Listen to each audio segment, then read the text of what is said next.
जय जिनेंद्र साहब। सब्जेक्ट है कर्म, कर्मफल और कर्मफल परिणाम पर प्रश्न उत्तर, क्वेश्चन आंसर, सवाल जवाब, जिज्ञासा समाधान। एक भाई का जो प्रश्न आया था, दो प्रश्न आए थे, एक तो लिया था पीछे की वीडियो में।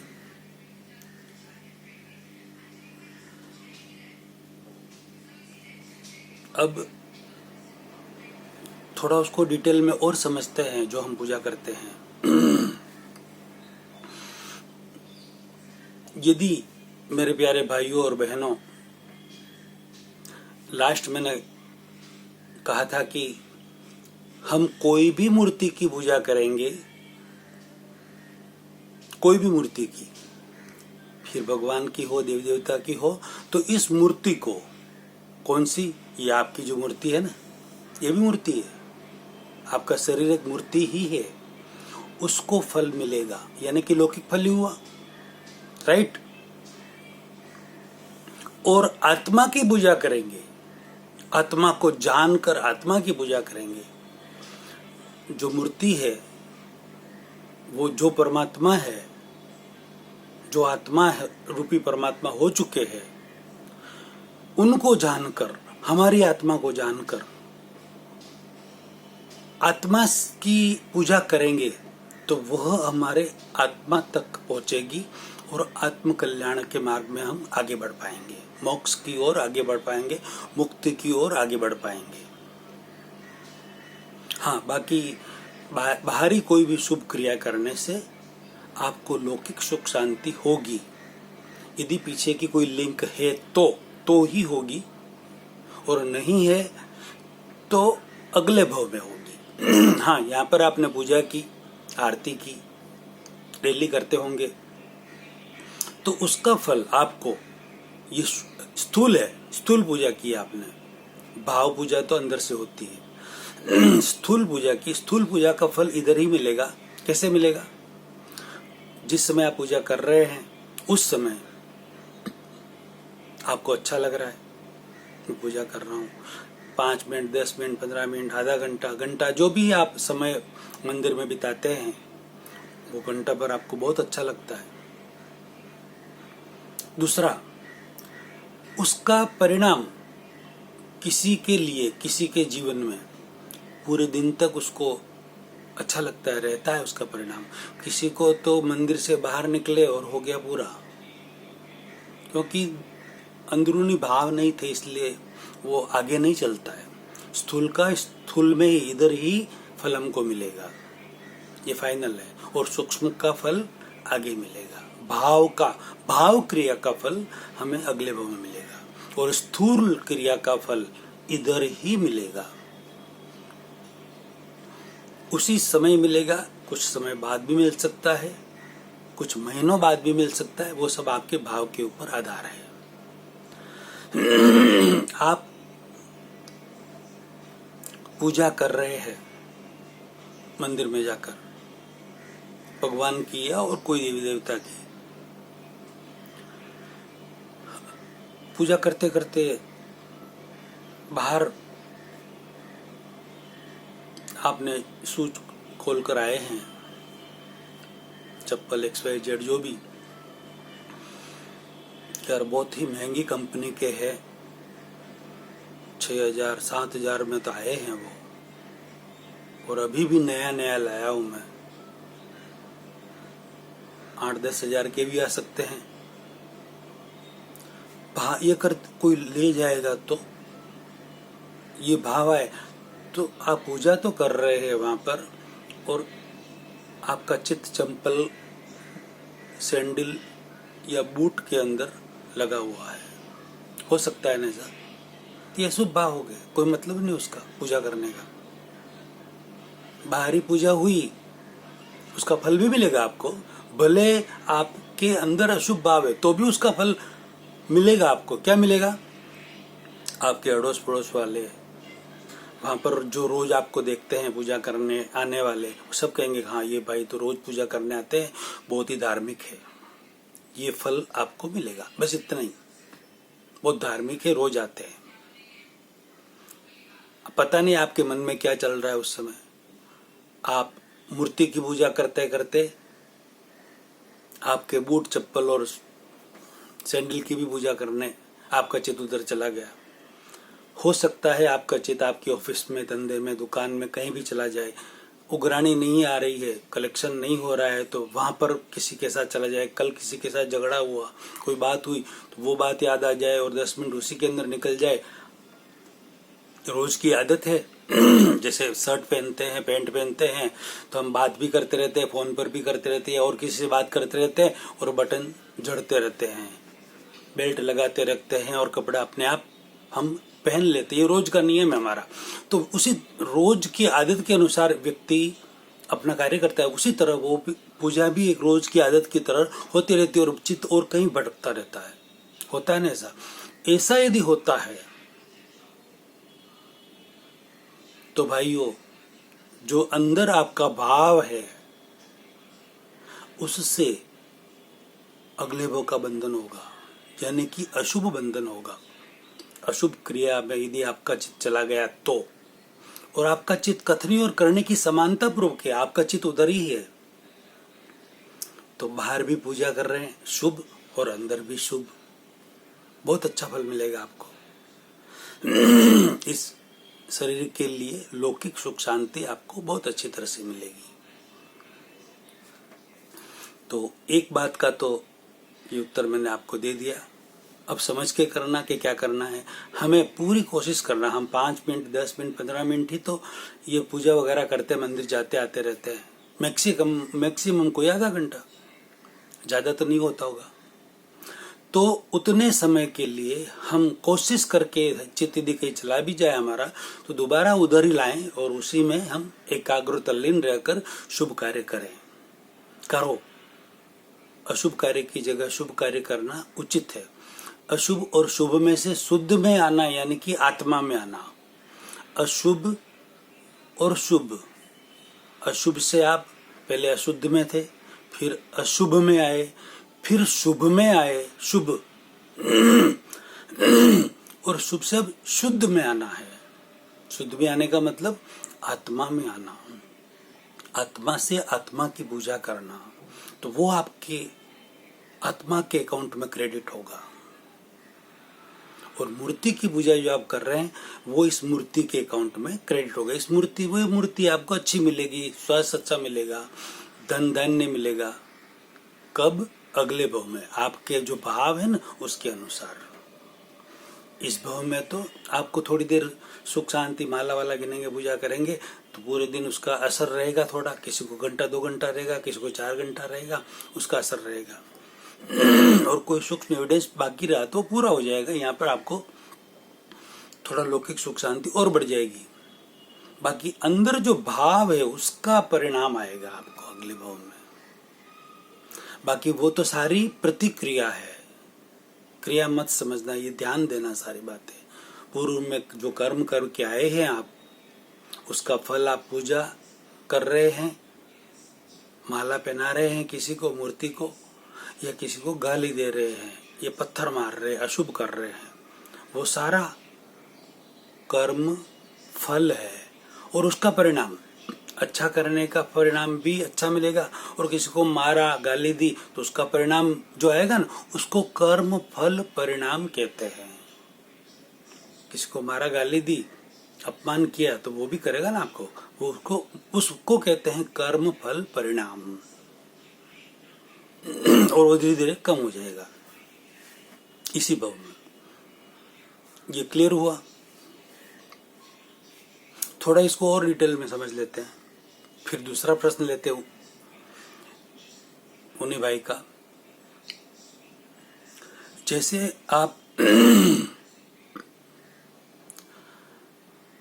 पहले हम तीर्थंकरों की बात की, अभी देवी देवता की बात करते हैं। यदि हम अंबा माता जी की पूजा कर रहे हैं, आरती भी कर रहे हैं, अंबा माता जी को हार भी पहना रहे हैं, उनकी पूजा भी कर रहे हैं, माला वगैरह भी गिन रहे हैं, डेली दिया अगरबत्ती भी कर रहे हैं और ऑफिस पे जाकर माया कपट भी कर रहे हैं, माया जाल कपट भी कर रहे हैं। आपकी बात नहीं कर रहा, आप ऐसा नहीं करते होंगे, जो करते हैं उनके लिए मैं बोल रहा हूं। तो अंबा माता जो है ना, वो सहजता की देवी है, प्रकृति की देवी है। यानी कि उनकी पूजा करने से हमारी प्रकृति सहज हो जाती है, सरल हो जाती है। प्रकृति की देवी है वो। अब आप माया कपट माया जाल कर रहे हैं, सहज नहीं रह रहे हैं, सरल नहीं रह रहे हैं, बेईमानी कर रहे हैं, अनैतिकता कर रहे हैं, वैसा का वैसा घर में बहनें भी माया जाल करती रहती है, कपट करती रहती है, झूठ बोलती रहती है, अनैतिकता अनाचार करती रहती है। कोई भी, आपकी बात नहीं कर रहा हूं, जो करती है उनकी बात कर रहा हूं मैं। तो आप माता जी की पूजा करेंगे ना, उससे माता खुश नहीं होगी। ये लिख लीजिए, सिद्धांत है ये। माता जी का कहना है, अंबा माता जी का, कि आप सहज और सरल रहे, किसी के साथ कपट मत करे, माया न रचे, अनैतिकता मत करे, बेईमानी मत करे, सहज और सरल रहे।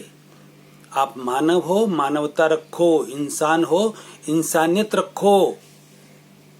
यदि आप ऐसा करते हैं तो माता जी राजी होगी। अंबा जी, महाकाली माता जी, आमज माता जी, चामुंडा माता जी, ये सब प्रकृति की देवियां हैं। आपकी प्रकृति को अच्छी करेगी। लेकिन आप खुद उसके अंदर थोड़ी मेहनत नहीं करेंगे सहज और सरल रहने की, तो देवी की बहुत पूजा कर लो, रोज घंटा भर आरती ये कर लो, सुबह शाम दोनों टाइम कर लो, खूब माला पहनाओ, कुछ भी करो, देवी आपसे खुश नहीं होगी। 100% लिख लीजिए, नहीं होगी। देवी कहती है कि मेरी बात को ये मानता नहीं है और मेरी पूजा करता है, हट, बात तो मानता नहीं और मेरी पूजा करने आया है ये।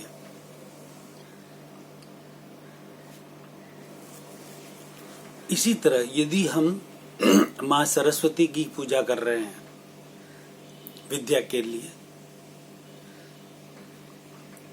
बुद्धि के लिए,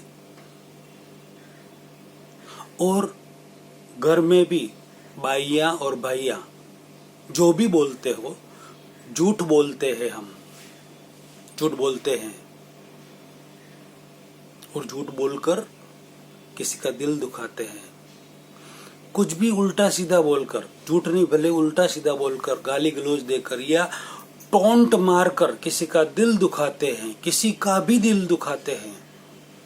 और फिर हम सरस्वती माता की पूजा करते हैं तो माता जी कहती है, बेटा जो मैं कहती हूँ कि तू किसी का दिल मत दुखा, तेरी वाणी से, वाणी की देवी है वो तो सरस्वती, तो राइट, विद्या की देवी है, वाणी की देवी है, बुद्धि की देवी है। तो तू मेरा कहना तो मानता नहीं है, तो तेरी वाणी से जो सरस्वती है उससे तू किसी को भी दुख दे रहा है, दर्द दे रहा है, पीड़ा परेशानी कर रहा है और झूठ भी बोल रहा है। तेरी पूजा मुझे नहीं चाहिए, ले जा तेरी पूजा। ये स्पष्ट है कि यदि आप झूठ नहीं बोलते, अपने वचनों से, अपनी वाणी से किसी को दुख नहीं देते, टोंट नहीं मारते, सहज और सरल है, तो आपकी बिना पूजा से ही मां सरस्वती कायम के लिए खुश रहेगी। आप सहज और सरल है, आपकी बिना पूजा से मां अंबा जी, मां पद्मावती माता जी, मां चक्केश्वरी माता जी, मां आमज माता जी, मां भवानी माता जी, माँ तुलजा भवानी, माँ चामुंडा माता जी, महाकाली माता जी, ये सब माता जी आपसे, यदि आप पूजा भी नहीं करें ना, आप सिर्फ सरल और सहज रहे, सब खुश रहेगी। और पूजा करे तो सोने पर सुहागा और अच्छा। ऐसा रहकर फिर आप पूजा करें तो वो देवी खुश होकर आपकी पूजा को स्वीकार करेगी। ये सारी देवियां और माँ सरस्वती देवी भी खुश होकर स्वीकार करेगी कि मेरा भक्त पूजा करने वाला कितना सहज और सरल है, कपट नहीं करता, मायाजाल नहीं करता, झूठ नहीं बोलता, किसी का दिल नहीं दुखाता, बहुत खुश होगी वो। अब यदि माँ लक्ष्मी जी की आप पूजा करते हैं, कितने पूजा करते हैं, रोज करते, सब करते, भाइयां सब लक्ष्मी के पीछे तो पड़े ही रहते, दौड़े ही रहते उनके पीछे पीछे, आगे आगे लक्ष्मी जी, पीछे पीछे हम दौड़ते ही रहते।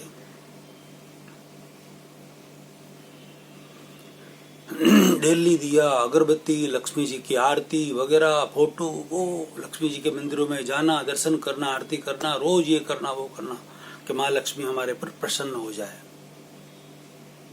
ये करते हैं ना। अब रियलिटी समझिए मेरे भाइयों, मेरी प्यारी बहनों, रियलिटी समझिए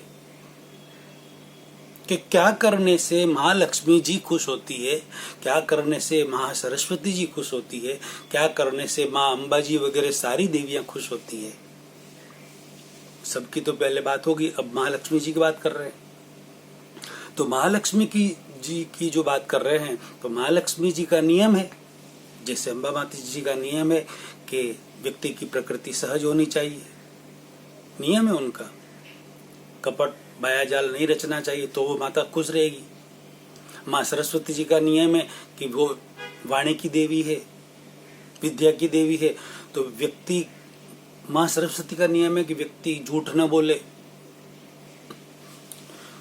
टोंट मारकर किसी का दिल न दुखाए, उल्टी सीधी वाणी या गाली ग्लोज करके किसी का मन न दुखाए, ये नियम है उनके।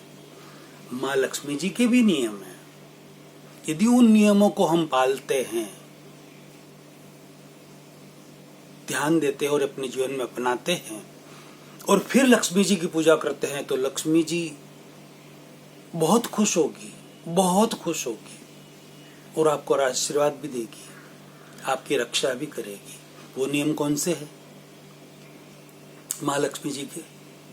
महालक्ष्मी जी के नियम है कि तेरे जो हक की लक्ष्मी है, पैसा है तेरे हक का, किसका? तेरे हक का ही, सिर्फ बिना हक का नहीं, एक पैसा भी नहीं, तेरे जो हक का है उसको लेना, बिना हक का एक पैसा मत लेना किसी का। मतलब नैतिकता में रहना, अनैतिकता मत करना, बेईमानी मत करना, झूठ चोरी करके पैसे को कैसे भी करके लोगों से पैसा हड़पना मत, मिलावट करके पैसा ज्यादा लेने की कोशिश मत करना। ये है महालक्ष्मी जी के नियम। यदि यह हम नियम पालते हैं, अपनाते हैं, अपने जीवन में आचरण में लाते हैं, तो महालक्ष्मी जी खुश होती है। वरना महालक्ष्मी जी की आप पूरे दिन आरती करते रहो, पूरे दिन दिया अगरबत्ती करते रहो, पूरे दिन 2-5 घंटे मंदिर में बैठे रहो, कुछ भी कर लो, माँ खुश नहीं होगी उससे। ये देवी देवता है, इनमें राग भी है, द्वेष भी है। भगवान में राग द्वेष नहीं, इनमें तो है राग और द्वेष दोनों। वो तो आपसे द्वेष भी करेंगे कि मेरी बात को, मेरे नियम को, जो मैं कहती हूँ वो तो करता ही नहीं है, और यहाँ आके मेरी पूजा कर रहा है, नहीं चाहिए तेरी पूजा। यदि नियम को मानकर आप पूजा करेंगे,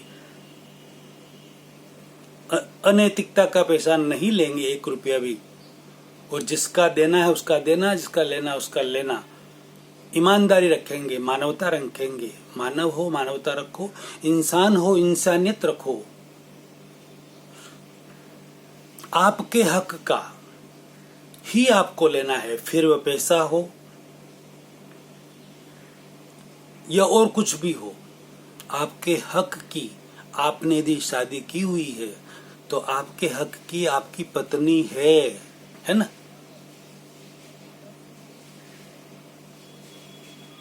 औरों की पत्नियों पर नजर मत बिगाड़ना।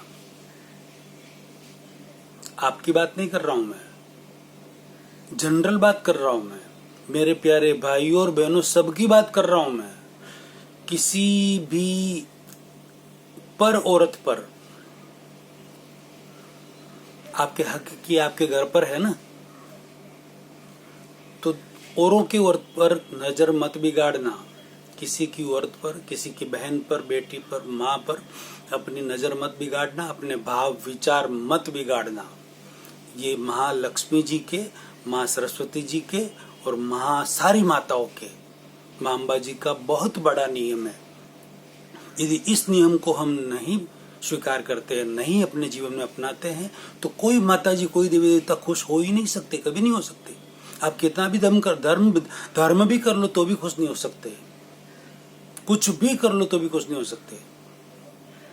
क्रिया की प्रतिक्रिया होती। आपने औरों की स्त्री पर नजर बिगाड़ी, उसके लिए भाव बिगाड़े, तो आपकी स्त्री पर भी कोई नजर बिगाड़ेगा। क्रिया की प्रतिक्रिया होगी, 100% होगी। साइंटिस्ट न्यूटन का सिद्धांत है। आपने किसी की बहन पर नजर बिगाड़ी तो आपकी बहन पर भी कोई नजर बिगाड़ेगा, क्रिया की प्रतिक्रिया। आपने किसी बेटी पर नजर बिगाड़ी तो आपकी बेटी पर भी कोई नजर बिगाड़ेगा, क्रिया की प्रतिक्रिया। अच्छा लगेगा आपको क्या? आपकी पत्नी पर, आपकी बेटी पर, आपकी बहन पर, आपकी माँ पर कोई नजर बिगाड़े, आपको अच्छा लगेगा? नहीं लगेगा ना। तो आप अपनी नजर औरों की बहन, बेटियों, माँ पर कैसे बिगाड़ सकते हैं? औरों की पत्नी पर कैसे बिगाड़ सकते हैं? ये भाइयों के लिए, इसी की इसी सेम बात बहनों के लिए है। आप शादी की हुई तो आपका पति आपके घर में, वो हक का है, हक का लेना, बिना हक का नहीं। औरों के पति पर, औरों के पुत्र पर, औरों के पिता पर, औरों के भाई पर हम जो दृष्टि बिगाड़ते हैं, तो हमारे भाई पर कोई बिगाड़ेगा दृष्टि, हमारे पति पर बिगाड़ेगा, हम सहन करेंगे? हमारे पिता पर कोई बिगाड़ेगा, हम सहन करेंगे? हमारे पुत्र पर कोई दृष्टि बिगाड़ेगी तो हम सहन करेंगे क्या? नहीं करेंगे ना। क्रिया की प्रतिक्रिया सेम है। बहनें भी और भाई भी सावधान हो जाइए, पूजा कीजिए, लेकिन इन सब देवी देवताओं के जो नियम है उस नियम में रहकर कीजिए, तो वो पूजा स्वीकार होगी, वरना नहीं हो सकती। गूढ़ रहस्यों वाला वीडियो, इसी में थोड़ा कुछ आगे अगले वीडियो में लेते हैं। लाखों करोड़ों व्यक्तियों में शेयर कर जागृति फैलाएं और अनुमोदना का पुण्य कमाएं। जय जिनेंद्र साहब।